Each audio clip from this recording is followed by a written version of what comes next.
자, 그럼 지금부터는 스튜디오에 있는 우리 유서영 기자 그리고 임지봉 교수님 모시고 현재 상황에 대해서 함께 이야기 나눠보도록 하겠습니다. 어서 오십시오, 교수님. 안녕하세요. 네. 자, 첫 번째 질문부터 드리겠습니다. 먼저 유서영 기자께 여쭤보죠. 지금 윤상문 기자가 전해주긴 했습니다만 일단 이진우 전 수방사령관과 관련한 변론 진행된 내용 다시 한번 좀 요약 좀 해주시죠.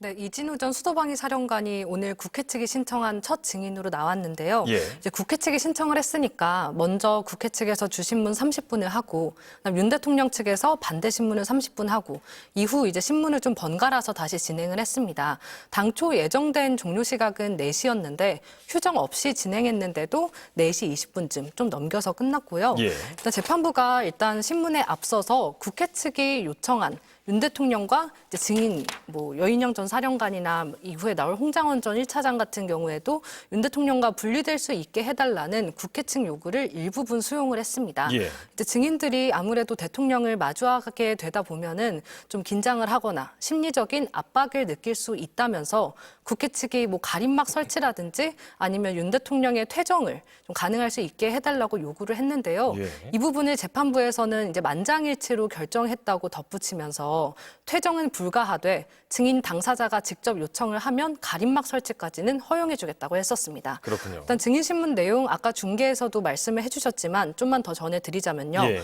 먼저 이진우 전 사령관은 계엄 당일 대통령과의 전화 통화 내용은 거의 다 증언을 좀 거부를 했습니다. 본인이 그때 휴대전화 3대를 들고 한참 좀 작전 지휘를 하던 참이어가지고 기억이 잘 나지 않는다. 이러면서 검찰 조사 내용도 구체적인 답변을 피했는데요. 또 이제 기존에 이 전 사령관이 핵심적인 진술을 몇 가지 했지 않습니까? 그렇죠. 윤 대통령과 계엄 당일에 직접 통화를 했다. 그때 국회에 들어가서 4명이 1명씩 들쳐업고 나오라고 했다. 대통령이 체포라는 단어를 사용하기도 했다.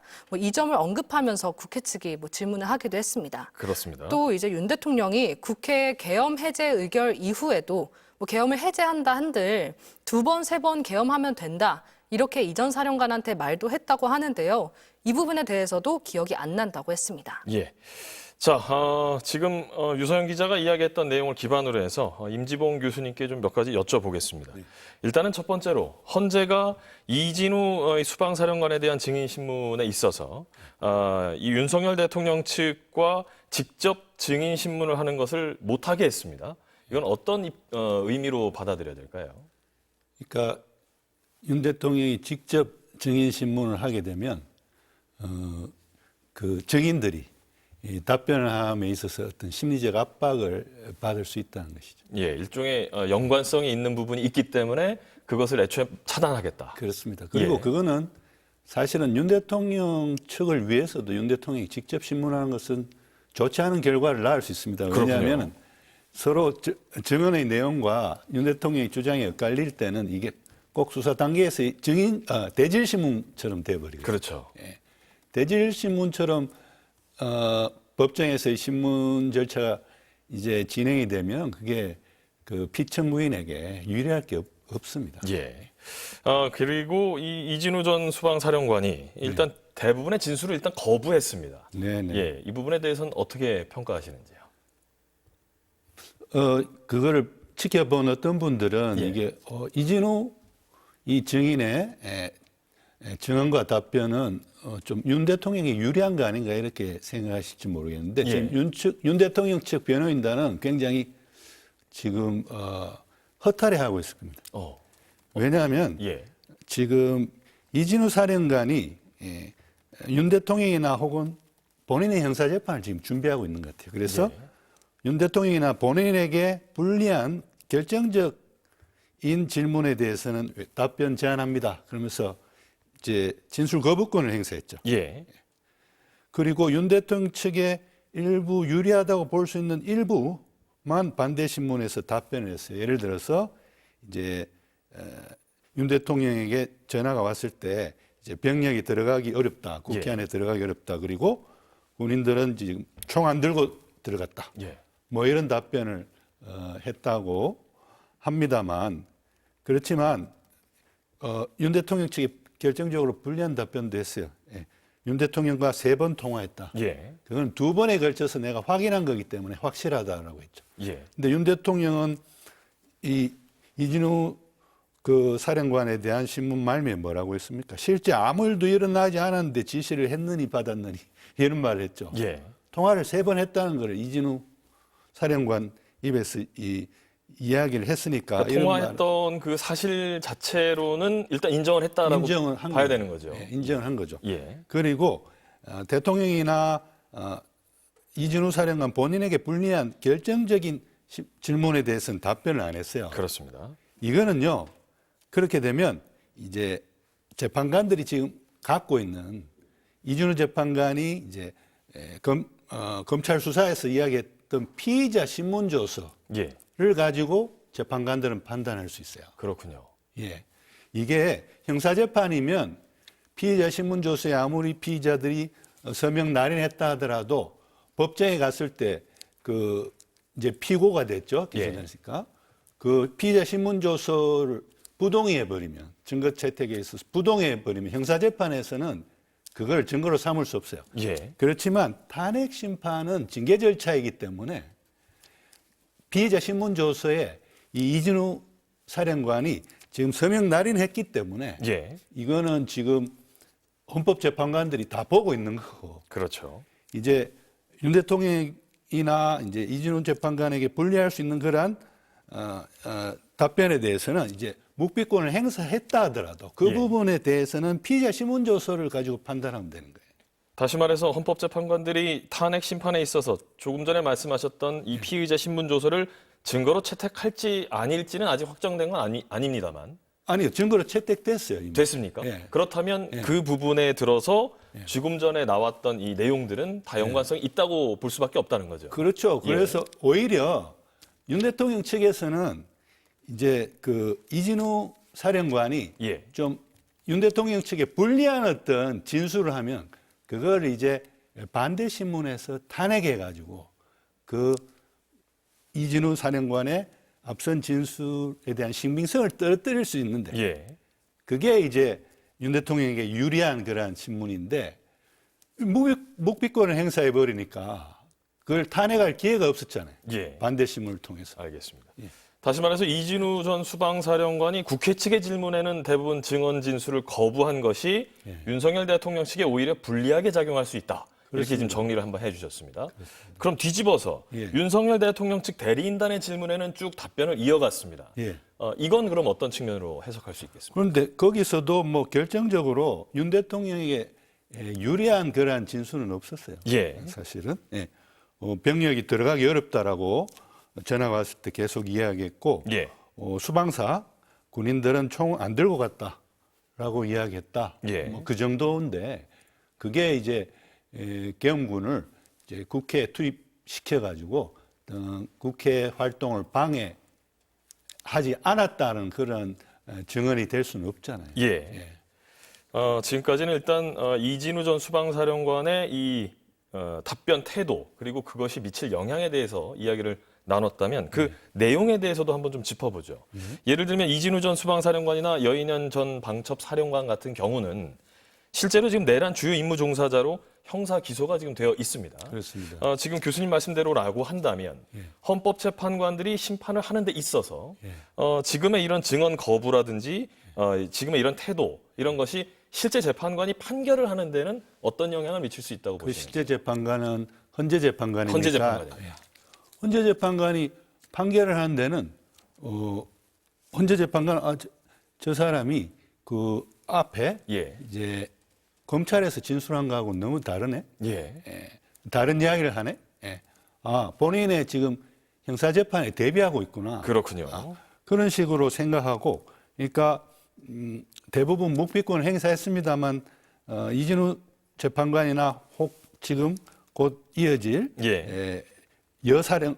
이진우 여인형. 사령관이나 예. 여사령관의 그 진술에 있어서도 만약에 그런 그 검찰에서 말한 것과 다른 이야기들이 있으면 그걸 어느 것을 믿을지 그러니까 재판관들이 판단을 하겠죠. 그렇군요. 그리고 다른 수사 기록이라든지 다른 증인들의 증언이라든지 이런 것들을 종합해 봤을 때 이 지금 헌재에 와가지고 이 두 사령관의 진술이 달라지고 있으면 그 달라진 진술에 대해서 신빙성을 두지 않겠죠. 그렇군요. 예.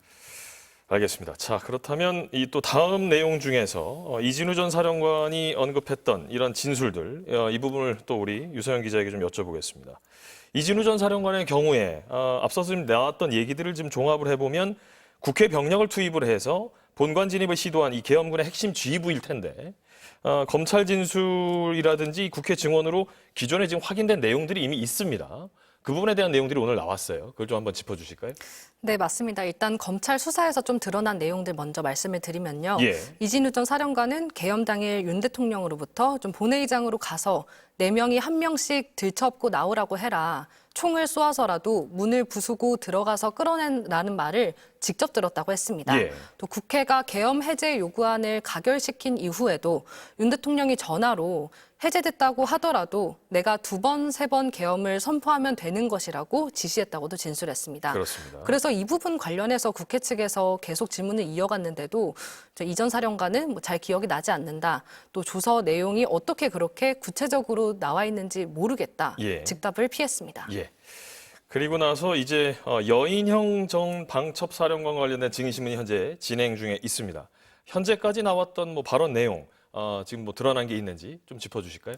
네, 이 전 사령관 증인 신문이 끝나고 나서 헌재는 잠시 20분 동안 휴정을 했습니다. 예. 조금 전인 4시 40분쯤에 다시 증인 신문을 시작을 했는데요. 여인현정 사령관은 앞서 오전에는 본인의 군사법원 재판에 출석했다가 헌재로 왔습니다. 예. 마찬가지로 군복 차림으로 나왔고 증인 선서도 했습니다. 일단 여전 사령관도 앞선 검찰 수사 결과로 좀 드러난 부분들 말씀을 드리면요. 예. 이제 계엄 당시에 김용현 전 장관으로부터 우원식 국회의장, 이재명 더불어민주당 대표, 한동훈 당시 국민의힘 대표 등을 좀 먼저 체포하라. 또 이들을 포함해서 주요 인사 14명, 그러니까 10여 명에 대한 체포 및 구금 지시를 받은 걸로 드러났습니다. 예. 또 수사관들을 실제로 국회에 보내기도 했는데요. 주요 인사들을 이렇게 해서 체포를 하면 수방사 비원 벙커로 보내기로 했던 것으로 드러났습니다. 예. 오늘 여전 사령관 증언들을 좀 들려드리면요. 일단 계엄 선포 후에 국회 방첩사에서 국회와 선관위 등의 병력을 출동시켰다는 사실을 알고 있냐는 질문이 들어왔는데 여기에는 알고 있다고 답했습니다. 예. 또 누구의 지시였냐는 질문에는 김용현 전 장관이라고 말을 했고요. 또 계엄 사령관 명령이었냐고도 국회 측에서 물어봤는데 여기에 확실하게 장관 명령을 받았다고 말했습니다. 예. 다만 선관위 출동 사실에 대해서 이제 선관위 서버를 뜯어오기 위해서였냐 이런 구체적인 목적이나 내용에 대해서는 즉답을 피했습니다. 예. 여전 사령관도 이전 사령관처럼 형사재판, 그러니까 군사재판을 받고 있기 때문에 증언 거부권을 행사한 걸로 보입니다. 그렇군요. 자, 이어서 이제 홍장원 전 국정원 1차장에 대한 증인신문이 또 있을 것으로 보입니다. 어떤 이야기들이 나올 것으로 봐야 될까요? 네, 홍장원 전 차장은요, 주요 인사 체포 시도와 관련해서 예. 가장 먼저 좀 폭로를 한 인물이기도 합니다. 그렇죠. 체포 목록도 당시 이제 국회를 통해서 좀 전원으로 구체적으로 밝히기도 했는데요. 예. 특히 뭐 이재명, 뭐 네, 맞습니다. 한동훈 이렇게 구체적인 특정이 돼 있었습니다. 네. 또 이제 계엄 당일 밤에 윤석열 대통령으로부터 예. 이번에 다 잡아들여서 싹 정리해라 이런 전화를 받았고 이후에 여전 사령관한테 체포 명단을 직접 구체적으로 들었다고 증언한 바 있습니다. 예.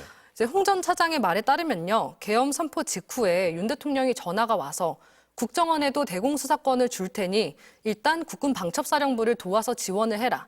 자금이면 자금, 인력이면 인력 다 도와라라고 했다는 겁니다. 예. 홍 전 차장은 여전 사령관과도 통화를 해서 이제 정치인 체포 지시를 구체적으로 정확하게 알기 전까지는 이 지시에 대해서 좀 국내에 암약하던 간첩단 사건을 적발했나 보다. 이렇게 생각을 했다고 해요. 예. 그래서 긴급하게 진행되어야 했나 보다라고 여겼다고 국회에 나와서 말을 했습니다. 예. 또 이제 앞서 말씀드린 것처럼 국회에 나와서 상당히 적극적으로 지금 말을 하고 있거든요. 그렇죠. 그래서 사실 윤석열 대통령 측에는 굉장히 불리한 증인 중 한 명이 아닐까 싶습니다. 예. 이 때문이지 윤 대통령 측은 최근에 홍 전 차장의 계엄 이후 통화 기록을 통신사에 좀 요청을 했습니다. 예. 헌재를 통해서 사실조회 신청을 한 건데요. 홍 전 차장의 진술 신빙성을 좀 떨어뜨리기 위한 게 아닌지 좀 풀이됩니다. 예. 이렇게 해서 여인형 전 방첩사령관 그리고 또 그 후에 있을 홍장원 전 국정원 1차장과 관련된 신문 내용을 우리 유서영 기자가 정리를 한번 해줬습니다. 자, 여기서 나오는 이야기들 가지고 네. 또 우리 임 교수님과 이야기를 좀 나눠보겠습니다. 네. 일단 지금 앞서서 유 기자가 짚어줬던 대로 현재 두 번째 증인이 여인형 전 방첩사령관입니다. 네. 여기서 지금 나오고 있는 얘기 중에 핵심은 아무래도 이제 정치인 체포 구금 이 부분이 아닐까 싶어요. 네. 지금까지 윤석열 대통령 측에서는 경고성 계엄이었기 때문에 국회 의정 활동을 방해할 의도가 없었고 정치인 체포 지시는 사실 무근이다. 이렇게 입장을 밝혔었는데 네. 반대되는 증언과 진술들이 속속 나오고 있습니다. 그렇죠. 어떻게 보시는지요? 예, 윤 대통령 측은 뭐 석동현 변호사의 입을 빌어서 체포의 채자도 꺼낸 적이 없다 그러지 않습니까? 예. 그런데 이제 오늘 지금 증인신문을 하고 있는 여인형 방첩사 사령관 같은 경우 지금 체포조 지시를 받았고 그 다음에 홍장훈 그 차장도 그런 지시를 받아서 이번에 다 처리하라는 식의 지시를 받았다고 하죠. 예. 그런데 저는 제 예상은 여인형 사령관은 앞에 이진우 사령관처럼 자기도 지금 형사재판을 받게 돼 있기 때문에 예. 굉장히 그 진술 거부권, 묵기권을 중요한 신문 질문에 대해서는 행사할 가능성이 높다고 생각합니다. 그렇군요. 네, 높다고 생각하고 예. 그런데 지금 홍장훈 국정원 제1차장은 지금 기소가 안 돼 있죠. 예. 그렇기 때문에 이분은 뭐 준비해야 할 형사재판이 없잖아요. 그렇죠. 그래서 저는 오히려 헌법재판관들이 이분의 답변에 굉장히 관심을 갖고 오늘 신문이 진행되지 않을까 생각합니다. 이분이라 하시면 홍장훈 전 국정원 1차장. 예. 왜냐하면 이분은 지금 형사재판을 받을 일이 없기 때문에 예. 뭐 묵비권을 행사할 일도 없잖아요. 안 그렇죠. 안 그렇습니까? 예. 그래서 굉장히 자유롭게 사실대로 이야기하리라 보이고요. 예. 저는 이제 홍장훈 제1차장의 진술이 헌법재판관들에게 굉장히 그 심정 형성에 큰 영향을 미치리라고 봅니다. 그렇습니다. 말씀을 뭐 먼저 꺼내셨으니까 홍장훈 전 국정원 1차장 이 경우에는 오늘 이 변론에서 진술할 내용 중에 핵심이 아무래도 대통령과의 그동안의 통화를 싹 밝히면서 싹 다 정리해라 뭐 이런 발언을 들었다고 천폭로도 했고 또 그 지시가 타당하지 않다고 여겨서 거부했다 이렇게 이야기를 직접 했던 인물입니다. 그렇습니다. 윤석열 대통령이 그동안 해왔던 주장과 역시 다른 부분일 터인데요. 예. 이 부분에 대한 진술을 더 강화할지 혹시 뭐 입장의 변화가 있을지 어떻게 판단하고 계시는지요? 그러니까 아까 말씀드린 대로 형사재판을 앞두고 있지 않기 때문에 전혀 예, 굉장히 사실대로 이야기하리라 보고 예, 특히 앞에 이미 국회에서 증언 등을 통해서 이야기했던 부분을 번복할 리는 없다고 저는 생각해요. 그렇군요. 예. 그리고 뭐 앞에 국회 등에서 증언했던 부분을 다시 오늘은 기억이 나지 않는다. 예, 그럴 일도 없고요. 묵비권을 행사할 필요가 없잖아요. 지금 형사재판을 앞두고 있는 것도 아닌데 예, 오히려 저는 이분은 국회에서 증언하지 않은 새로운 사실도 증언할 수 있을 거예요. 추가로 예, 새로운 예. 사실들이 밝혀질 가능성이 있다. 예. 예를 들면 어떤 게 있을까요? 글쎄요.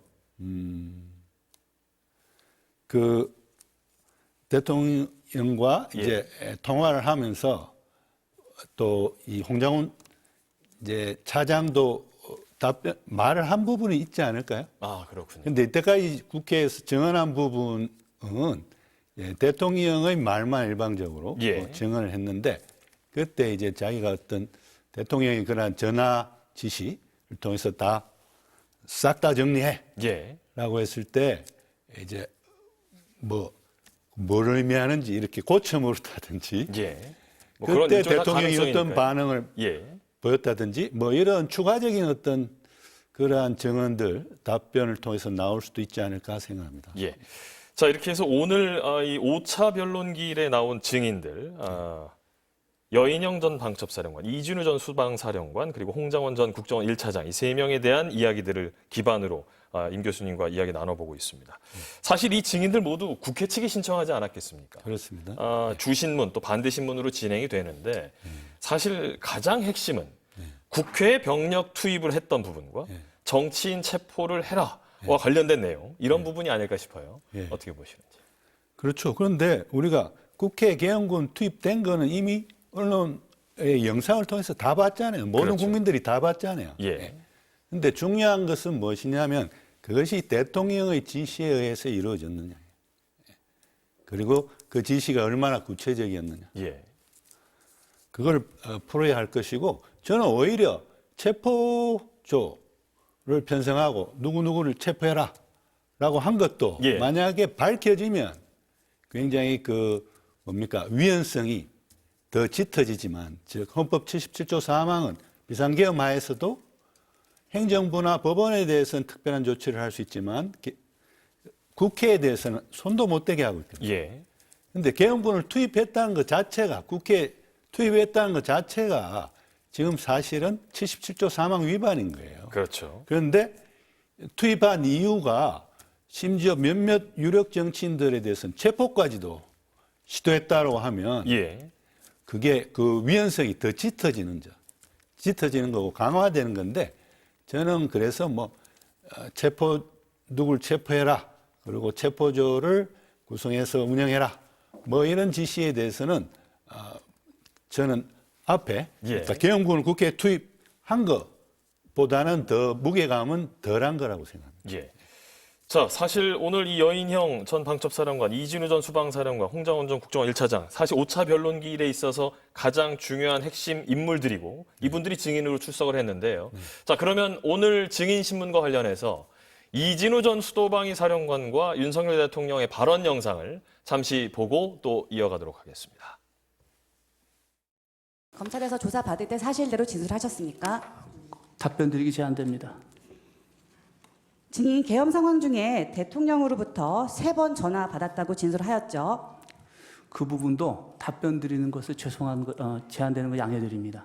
실제 아무런 일도 일어나지 않았는데 지시를 했니, 지시를 받았니, 이런 얘기들이 마치 어떤 호수 위에 떠 있는 무슨 달 그림자 같은 거를 쫓아가는 그런 느낌을 좀 많이 받았고요. 저도 국군 통수권자로서 우리 훌륭한 그 장군들의 그 진술에 대해서 이러니 저러니 제가 말을 섞고 이러고 싶지는 않습니다만은 아까도 전반적으로 나온 그런 얘기의 취지는 군이 수방사가 거의 몇 사람 한 10몇 명 정도가 국회에 겨우 진입을 했고 또 7번 무슨 입구 부근에 이렇게 총기도 휴대하지 않고 이렇게 있었는데 예.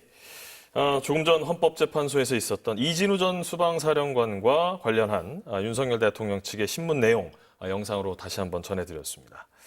제가 앞서서도 말씀드리긴 했습니다만 5차 변론기일에 이 3명을 증인으로 선정하고 신청했다라는 것, 국회 측이 이제 이렇게 신청했다는 것이 아무래도 내란과 관련해서 특히 또 위헌 사항과 관련해서 가장 핵심으로 나올 만한 증인이기 때문에 신청되지 않았을까 싶습니다. 특히 이제 국회 계엄군을 투입하고 정치인을 체포하려 한 것, 이 부분은 위헌적이다라는 것에서 있어서 이견이 있다고 볼 수는 없을 것 같은데 어떻게 보십니까? 그렇습니다. 예. 그러니까 계엄군을 국회 활동을 방해할 목적으로 투입했으면 이미 77조 4항, 즉 행정부나 법원에는 비상계엄 하에서 특별한 조치를 할 수 있지만 국회에는 손 못 대게 한 그 조항 위반인 거죠. 그런데 지금 체포조 지시까지 있었다든지 이런 것들은 사실은 정말로 이게 국헌 문란할 목적으로, 즉 국회라는 헌법에 의해 설치된 기관의 권능 행사를 불가능하게 할 목적으로 그 계엄군을 국회에 투입한 거구나. 예. 이런 판단이 가능하게 하기 때문에 이거는 오히려 추후에 열리는 형사재판에서 내란죄 유죄 성립 여부에 큰 영향을 끼치는 겁니다. 그래서 사실 오늘 지금껏 나온 그러한 진술이라든지 이런 것만 보더라도 또 그 앞에 검찰에서의 그러한 피의자 신문조서 또 공소장 같은 그러한 수사 기록만 보더라도 이미 헌법 77조 3항 위반, 그러니까 국회 활동 방해 목적으로 계엄군을 국회에 투입해서 국회에 손을 댄 것, 그것은 이미 위헌, 이 성립했다고 봐도 된다고 저는 생각합니다. 예. 교수님께서 지금 피의자 신문조서와 관련한 이야기를 계속 해주고 계시고 네. 또 윤석열 대통령과 관련한 공소장에 대해서도 지금 말씀을 하셨으니까 우리 유서영 기자와 함께 어제 공개가 된 이 윤석열 대통령과 관련한 공소장의 핵심 내용 한번 좀 짚어주실 필요가 있을 것 같습니다. 네, 먼저 새롭게 나온 내용 위주로 좀 정리를 해드리면요. 예. 일단 언론사에 대한 단전 단수 조치를 윤 대통령이 직접 이상민 전 장관에게 지시했다는 내용이 처음으로 나왔습니다. 이제 검찰은 비상계엄 당일에 윤석열 대통령이 이상민 당시 행정안전부 장관에게 언론사 단전 단수를 지시했다고 공소장에 적었습니다. 예.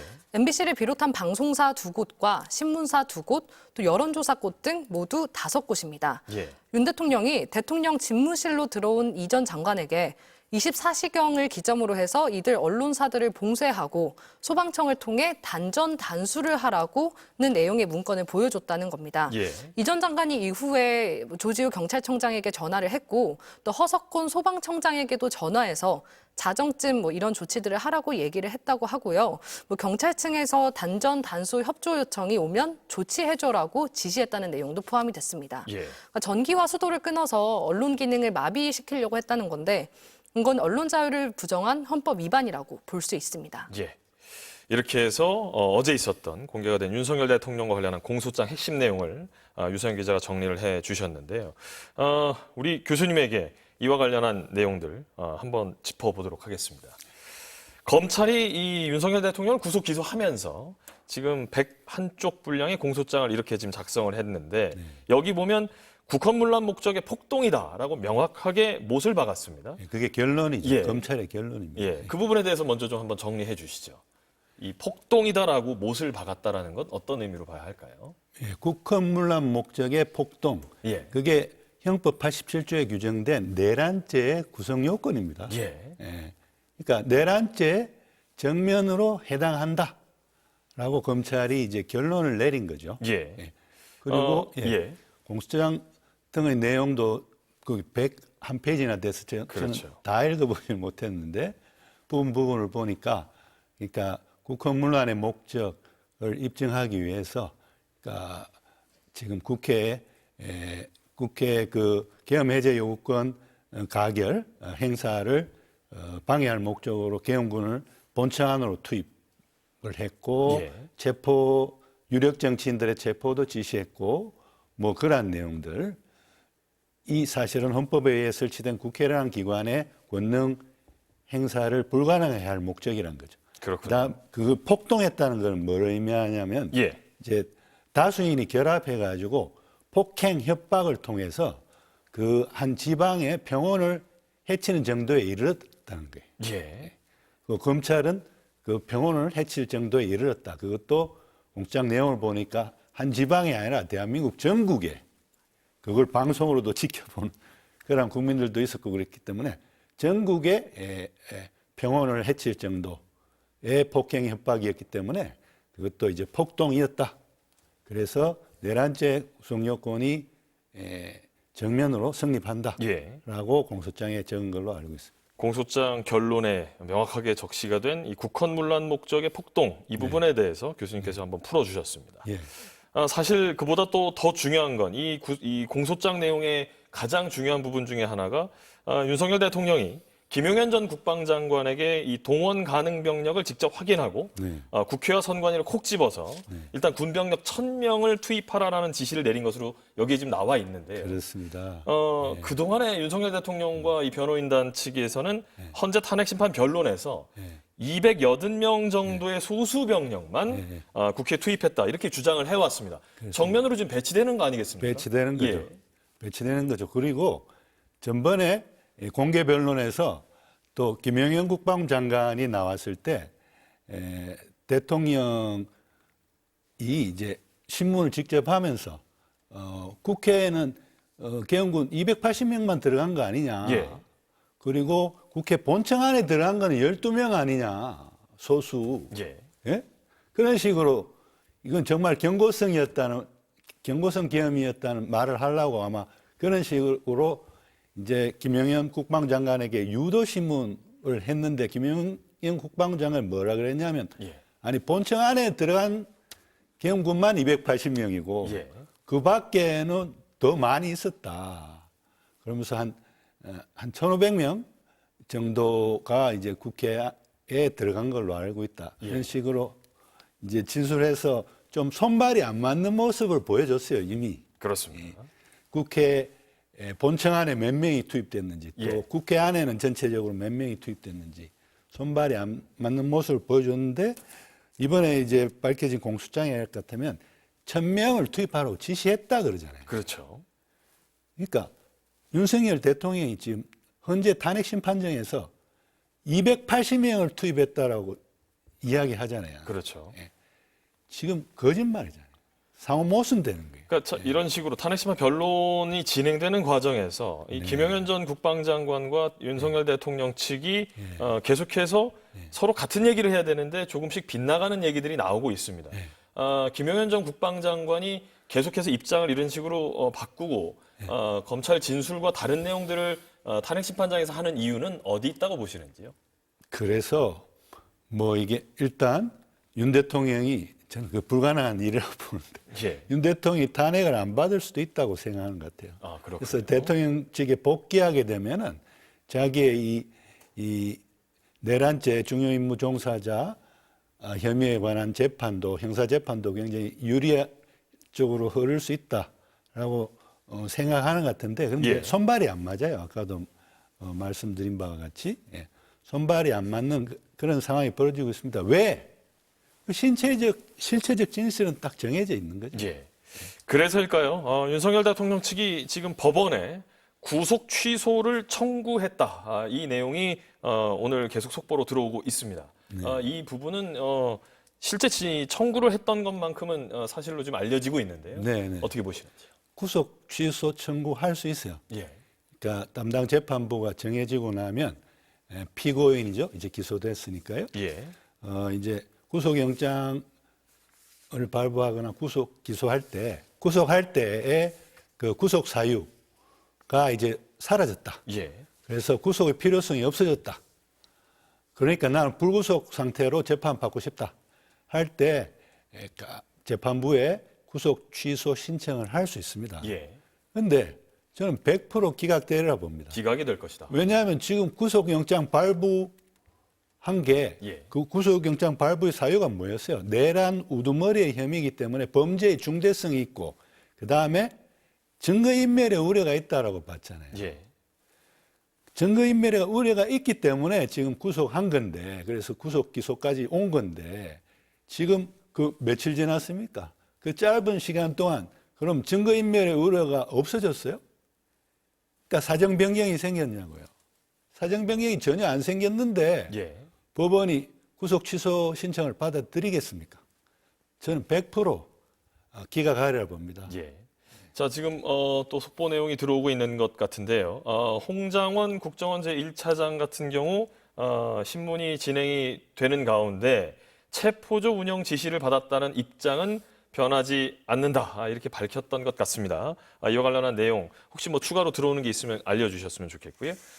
말씀하셨던 대로 교수님 말씀하셨던 대로 재판에서 사실대로 말할 것이다.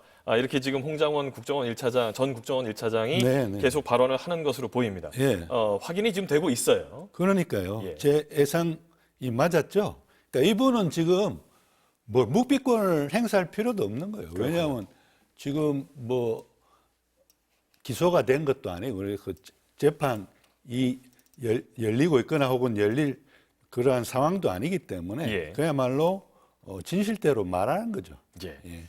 자, 검찰 공소장 얘기 조금 더 해보겠습니다. 사실 이 내용 안에서 국무회의의 이 절차적 정당성 관련된 하자도 확인이 됐습니다. 안건을 의안으로 제출하지 않았고 윤석열 대통령 일방적 통보만 있었다라는 것이 공소장에 좀 적시가 됐는데요. 윤석열 대통령하고 김용현 전 장관이 비상계엄이 선포될 경우에 각 부처 장관들이 해야 할 조치 사항도 미리 출력을 해왔던 것으로 파악이 됐습니다.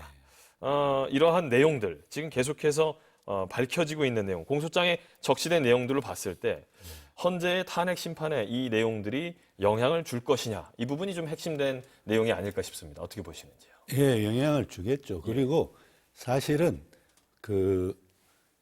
이 지금 12.3 비상계엄에 가장 핵심은요.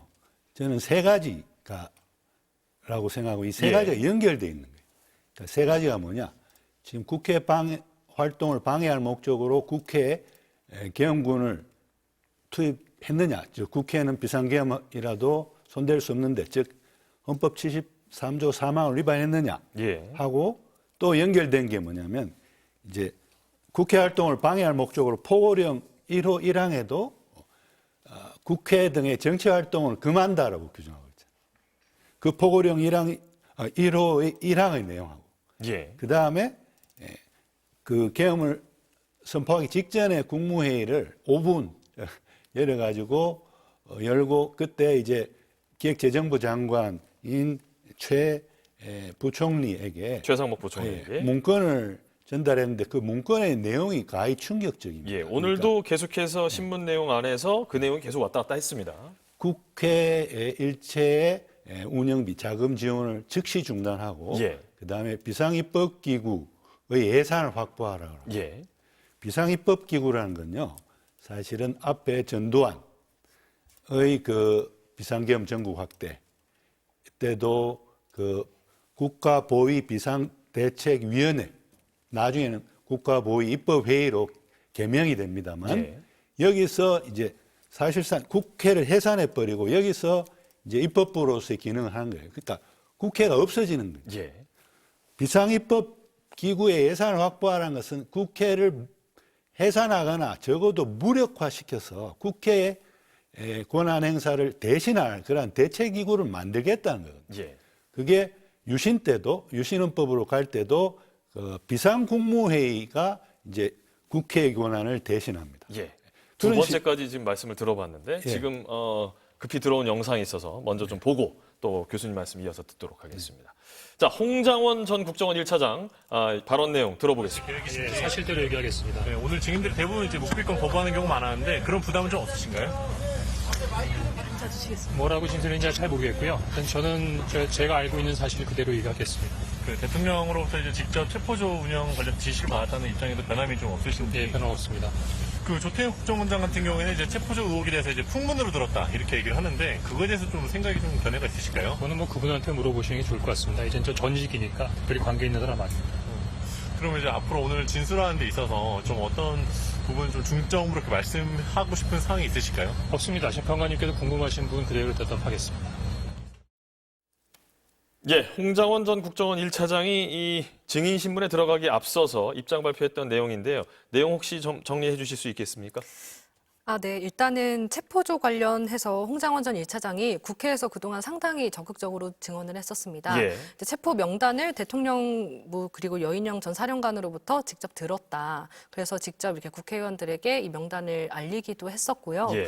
이제 좀 적극적으로 증언하는 인물이다 보니까 윤석열 대통령 측 대리인단에서도 좀 홍 전 차장에게 공격적으로 질문을 이어갈 걸로 예상은 되는데요. 예. 아직까지 이제 홍 전 차장의 증인 신문이 시작하지 않은 만큼 아까 보여주셨던 영상에 나온 이제 체포조 지시에 관련한 홍 전 차장의 입장이 변함이 없냐 예. 이런 취재진의 질문에 변함 없다고 딱 단언을 했는데 예. 이 부분 정도로 가름하면 되지 않을까 싶습니다. 그렇습니다.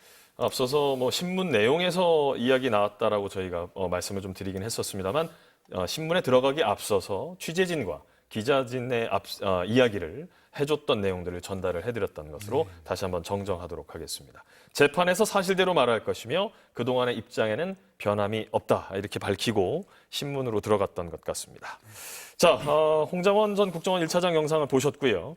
교수님께서 앞서 말씀하셨던 세 가지 중에 두 가지까지 들어봤습니다. 네. 마지막도 정리해 주시죠. 예, 마지막이 바로 그 최상목 부총리에게 그 계엄 선포 직전의 국무회의 와중에서 이제 윤 대통령 입회하에 예. 옆에서 누가 줬다는 문건 8페이지라고 돼 있다 그러죠. 그렇죠. 거기에 이제 앞으로 이제 기획재정부 장관이니까요. 국회 일체 자금 지원을 중단하라, 즉시 중단하라는 내용과 함께 비상입법기구의 예산을 확보하라는 내용이 있어요. 예. 그런데 이 비상입법기구라는 것은요, 앞에 전두환 신군부 등이 이제 비상계엄을 전국으로 확대할 때도 그렇게 해놓고 이제 국가보위 비상대책위원회, 나중에는 국가보위입법회의라는 이름으로 개명을 합니다만 그 국회를 대신하는 그러한 입법기구를 만드는 거죠. 예. 그러고 나서 여기서 개헌안도 만들고 착착 진행돼 갑니다. 그다음에 유신 때도요. 1972년에 11.7 그러한 비상계엄을 박정희 당시 대통령이 선포하고 나서 예. 이제 비상입법기구로서 비상국무회의를 이제 조직을 하고 여기서 이제 국회 기능을 대신하면서 여기서 또 유신헌법도 통과시키고 공고까지 합니다. 그러니까 비상입법기구를 예산 확보하라는 건 뭘 의미할까요? 윤 대통령은 계속해서 2시간짜리 경고성 계엄이라고 이야기하잖아요. 예. 비상입법기구의 예산을 확보하라는 그 문건이 의미하는 것은 나는 이 계엄을 장기화할 의도가 있다는 거예요. 장기화할 의도를 가지고 지금 계엄을 선포한 거고 비상입법기구까지도 설치할 생각을 가지고 아주 치밀한 계획하에 지금 국회를 무력화하는 예. 해산 수준에 가까운 국회의 무력화를 노리는 그러한 국헌문란 목적의 내란성 계엄을 하는 거다라는 것에 대한 명백한 물증이 바로 그 문건이에요. 그런데요, 오늘 김영현 전 국방장관이 이 신문에서 이렇게 그 부분에 대해서 언급을 했습니다. 비상입법기구라고 하는 것은 야당이 예산안을 삭감했기 때문에 기재부가 이 예산을 준비하기 위한 입법기구가 필요하다고 판단이 됐기 때문에 그걸 준비했다. 이런 언급을 했습니다. 이걸 어떻게 해석해 봐야 될까요? 예, 긴 말씀 안 드릴게요. 예. 의원이 아니라 요원이라고 했다며요. 예. 그거하고 비슷한 차원 아닐까요? 비상입법기구가 그야말로 아니요. 윤 대통령은요. 이미 전두환의 그 비상계엄 확대, 전국 확대의 비상계엄과 박정희 대통령의 친위 구테타 성격의 그 11.7 비상계엄을 모델로 한 거예요. 예. 그래서 포고령도 거기서 많이 베꼈다라고 김영현 장관이 뭐 베꼈다라고 이야기까지 했잖아요. 윤 대통령 스스로도. 예. 거기에서도 다 비상입법기구들을 만들어가지고 이 계엄을 굉장히 장기간 끌고 갔단 말이에요. 예. 그런데 그 비상계엄 입법기구라는 말을 거기서 또 썼는데 이게 뭐 임시적인 예산 편성, 기재부의 임시적인 예산 편성을 돕기 위한 입법기구라고요? 그러면 이 비상입법기구라는 말을 안 쓰죠. 그렇죠. 비상입법기구라는 것은 그러니까 국회를 대체할 입법기구를 예. 이제 만든다는 그렇군요. 차원의 그러한 표현이겠죠. 예. 교수님 말씀 잘 들어봤습니다. 자, 이제 벌써 5차 변론기일까지 진행이 됐습니다. 향후에 이제 변론기일에 나오는 증인들, 어떤 분들이 나오게 될지 굉장히 많은 인물들을 증인 신청을 했었습니다. 이제 나오게 될 증인들이 누가 남아 있는지 유서영 기자 한번 짚어주실까요? 네, 일단 벌써 오늘 5차 변론인데요. 예. 모레 일단 6차 변론이 이뤄집니다. 모레 6차 변론에는요. 김현태 707 특임단장, 그리고 곽종근 전 특수전 사령관, 또 박춘섭 대통령실 경제수석이 차례로 출석할 예정입니다. 예. 일단 김현태 특임단장과 곽종근 전 사령관 같은 경우에는 이제 마찬가지로 군병력을 투입을 시켰다는 그런 경과들, 이 계엄 당일 어떻게 이루어졌는지 그런 부분들을 좀 증언할 것으로 보이고요. 예. 특히 곽 전 사령관 같은 경우에는요. 오늘 국회에 나와서도 좀 적극적인 증언들을 이어갔습니다. 예. 또 박춘섭 대통령실 경제수석 같은 경우엔 윤 대통령 측에서 신청한 증인이에요. 그래서 채택이 되었는데 윤 대통령이 지금 계속 비상계엄의 선포 배경으로 언급을 하는 게 거대 야당의 어떤 폭주와 또 각종 분야에서의 예산 삭감을 이유로 들지 않고 있습니까? 그래서 그렇죠. 이 부분 관련해서 좀 더 적극적으로 소명하려는 어떤 목적을 두고 이렇게 경제수석을 부른 걸로 보입니다. 예. 자, 지금 유서영 기자가 향후 나오게 될 증인들을 한번 짚어주셨는데요. 교수님, 네. 지금 곽종근 전 특전사령관과 관련해서 네. 저희 MBC가 또 자필 진술서를 입수해서 보도를 했습니다. 저도 봤습니다. 예. 곽 전 사령관이 국회에서 끌어내라고 했던 것은 의원이 아니라 요원이다라는 대통령 측의 주장은 거짓이다. 네. 이렇게 입장을 분명하게 했고요. 예. 또 문을 부수고서라도 의원들을 끌어내라는 윤석열 대통령의 지시는 분명한 사실이다. 이렇게 또 밝혔습니다. 자, 이 내용만 보더라도 지난 변론에서 나왔던 윤석열 대통령 측의 이 이야기, 또 김용현 전 국방장관의 주장과는 완전히 상반되는 거 아니겠습니까? 그렇습니다. 예. 곽종군 전 사령관이 오늘 국회 특조위의 증인으로 또 나왔고요. 예. 헌재 탄핵 심판 증인으로도 이제 출석을 앞두고 있습니다. 네. 이 부분에 대해서 이제 저희가 또 짚어봐야 될 것들이 있을 것 같아요. 어떻게 예. 보십니까? 예, 저는 곽정군 사령관의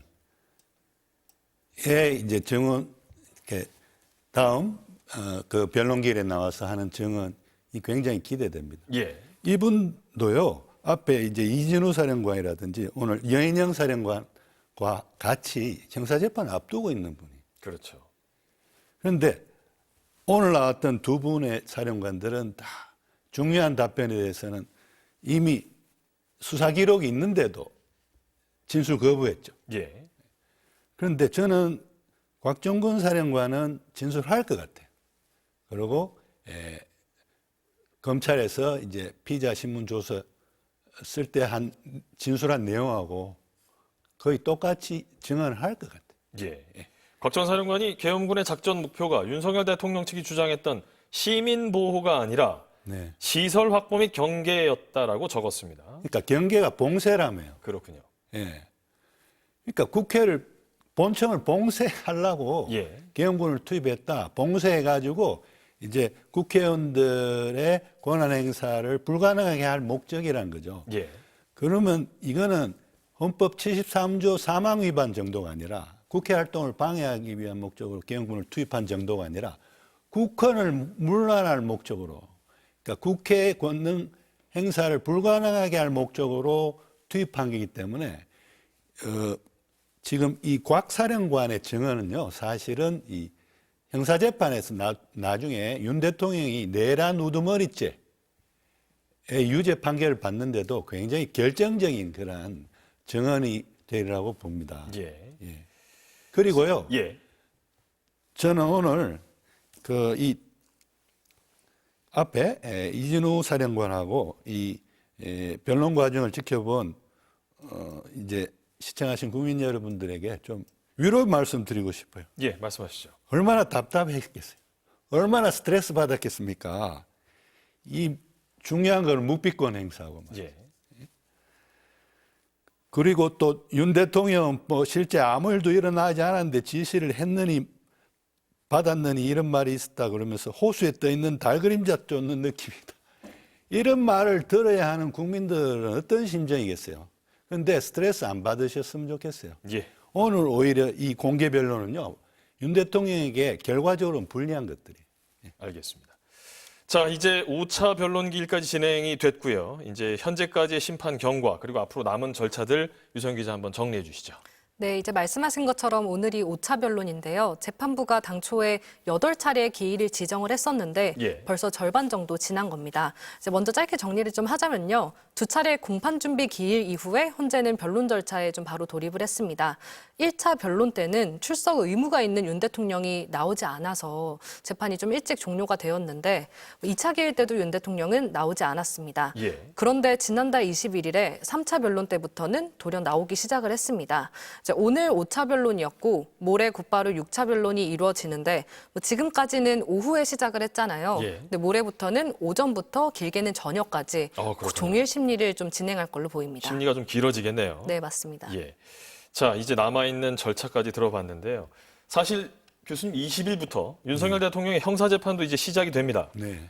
윤석열 대통령 측에서는 형사재판을 이유로 해서 이 헌재 탄핵 심판을 좀 중단시켜달라고 요구하는 방안까지 검토 중인 것으로 알려졌는데 네. 이것을 헌법재판소가 받아들일까요? 어떻게 보십니까? 검토가 아니라 그런 신청을 할 겁니다.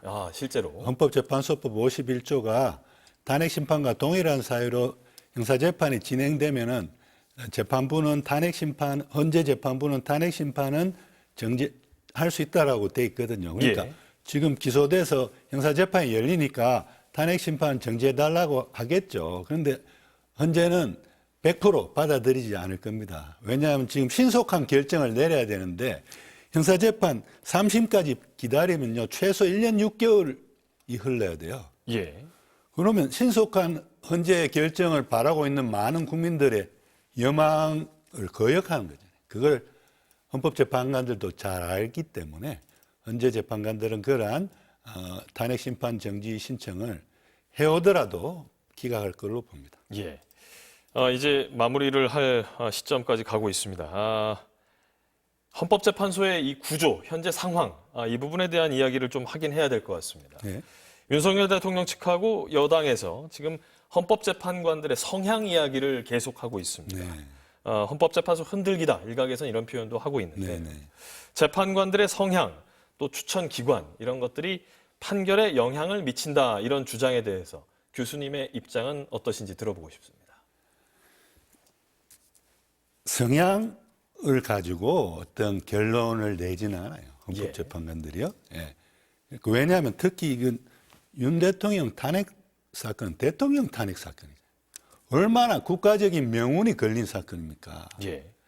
여기에 지금 성향이 개입될 정도로 그렇게 기준이 허술한 것도 아니에요. 기준이 딱 서 있습니다. 국민의 직접 선거로 뽑은 대통령을 파면할 정도로 중대한 위헌 위법 행위가 있으면 파면할 수 있는 거예요. 예.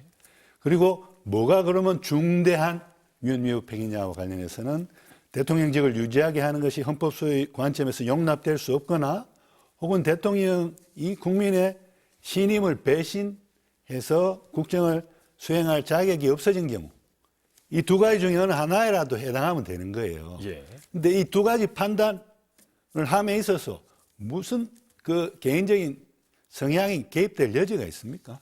예. 너무나도 뻔한데 그리고 많은 증거와 증언들이 있지 않습니까? 그걸 종합해서 법률 전문가로서의 우리 헌법재판관들 그래도 당대에 어떻게 보면 손꼽히는 법조인들입니다. 예. 그러니까 헌법재판관까지 됐겠죠. 그야말로 헌법 법률 양심에 따라 법적인 판단을 할 건데 자꾸 성향대로 할 거라고 그러면서 이렇게 헌재를 흔드는 거는 그야말로 그 헌재의 사법부 독립을 침해하는 거고 있어서는 안 되는 그러한 행동입니다. 그런 가운데 어제 헌재가 마은혁 헌법재판관 임명과 관련해서 권한쟁의에 대해서 네. 결론을 재개했습니다. 네. 그에 따라서 또 헌법 소원도 선고하는 것을 지금 연기했고요. 네, 네. 지금 말씀하신 것에 비추어 봤을 때 네. 지금 헌법재판소의 이러한 판단, 네. 이런 결정 네. 어떻게 해석하면 될까요? 여당 원내대표가 그러니까 헌재가 권한쟁의 심판에서 그 임명장을 교부 안 하는 것이 위헌이라는 인용 결정을 내려도 예. 최 부총리는 거기 따르지 말아라까지 이야기해요. 그리고 최 부총리는 또 헌재가 인용 결정을 내리면 그에 대해서 법률 검토를 법무부나 법제처에 시켜보겠다고 얘기해요. 그러면 안 되거든요. 헌법재판소법 66조 2항이 권한쟁의 심판에서 임명장을 교부하지 않은 부작위에 대해서 위헌이다라는 인용 결정을 헌재가 내리면 결정 취지에 따른 처분을 하여야 한다라고 의무조항으로 규정이 있어요. 예. 그럼 임명장을 교부하는 거예요. 해야 하는 거예요. 인용 결정이 나면.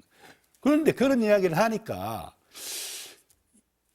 그러면 저쪽에서 최 부총리나 여당 쪽에서 제기할 수 있는 모든 법적인 논란거리들을 한 번에 변론기를 통해서 다 해결해 줄게. 우리가 다 해결해 주고 결정을 내릴 테니까 그 결정에는 잔말 말고 따라라. 라는 일종의 저는 경고성 변론 재개라고 봐요. 알겠습니다. 마지막 질문입니다. 최근에 이러한 일각의 상황과 관련해서 헌정 회복을 위한 헌법학자회의 소속 학자 107명이 입장을 냈습니다. 교수님도 거기에 속하신 것으로 알고 있는데요. 네. 지금 뭐 여기저기서 나오고 있는 지금 도를 넘은 사법부에 대한 공격 이런 표현 나오고 있죠. 원인 또 해법 어떻게 진단하시는지 마지막으로 좀 정리해 주시죠. 아무리 급해도 사법부를 흔들면 안 돼요. 왜냐하면 사법부는 최후의 보루예요. 어떤 이 자유민주주의가 지탱될 수 있는 최후의 보루인데 그렇기 때문에 모든 분쟁이 최후로 와서 해결되는 곳이 바로 사법부 아닙니까? 근데 사법부가 윤 대통령 탄핵에 대해서 어떤 결정을 내렸는데 이에도 불복하기 위해서 지금 명분을 쌓고 있는 거잖아요. 지금 윤 대통령 측 변호인단이나 여당 지도부가 봐도 인용 결정이 날 것 같거든요. 예. 그러니까 지금 인용 결정이 났을 때 불복의 명분을 쌓기 위한 건데 그렇다 하더라도 이거를 사법부 헌재를 흔드는 식으로 해서는 안 된다라고 저는 생각합니다. 알겠습니다. 스튜디오에서 우리 임지봉 교수님 그리고 유소영 기자와 함께 오늘 5차 헌재 변론 기일과 관련한 다양한 논란 또 이야기들을 나눠봤습니다. 고생 많으셨습니다. 감사합니다. 수고하셨습니다.